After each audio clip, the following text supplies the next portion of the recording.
broke a club this summer in my USAM qualifier. I mean, again, I'm not immune to stupidity. I will say my wife was caddying for me and she likes to give me a hard time like, you broke a club. I'm like, to be perfectly honest, the reason I did, I've hated my gap wedge this entire year. I love the ping, the Mickelson, not ping, the Callaway Mickelson grind 60 degrees. One of my favorite clubs I've ever had. And so as a result, I bought the sand wedge and they don't make a gap wedge. So I bought the sand wedge. I bought another sand wedge and bent it to my gap wedge.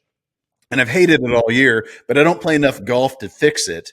And so finally, it was like the 34th hole. I wasn't going to make it, and I put it over here left on this par three. It was like a 240-yard par three where I slipped. So this is actually, hadn't thought about it this way.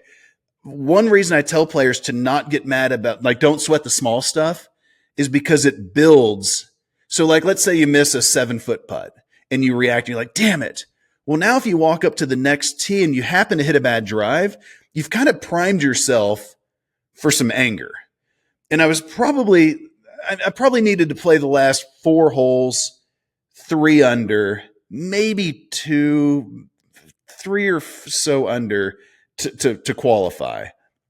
And I've got this 240-yard par 3. I have this right foot slip that's terrible. It's this overseed, wet, dewy grass, and my right foot just completely slips out, and I just chunk hook this 3-iron, just completely dead, to where I'm like, if you gave me bogey right here, I would take it in a heartbeat. I have no way of making par aside from pure luck. And so I'm pissed off because I'm like, that was my fault. That's my swing, whatever it is, I slip on my right foot. But I get up there and I'm completely dead. But I'm like, I've got to try to just get lucky and thread. There was like this tiny hole that I could hit a gap wedge through from like 30 yards left of this green.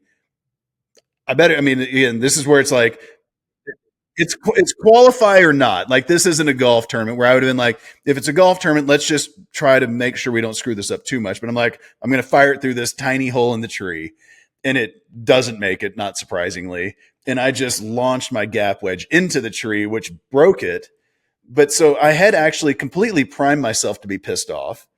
But then the bad shot, and just to screw this gap wedge, I'm going to make sure I never hit it again. I'm going to break this thing. And actually, what's funny is that shaft is right there.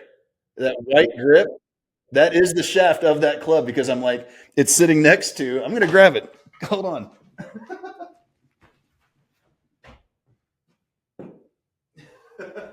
That's actually really funny. Somehow this came up. This is my first golf club. This is my first golf club, and this is that shaft, because I'm like, that's the last club I'm ever breaking. But I say break like just bent, obviously, but that's it.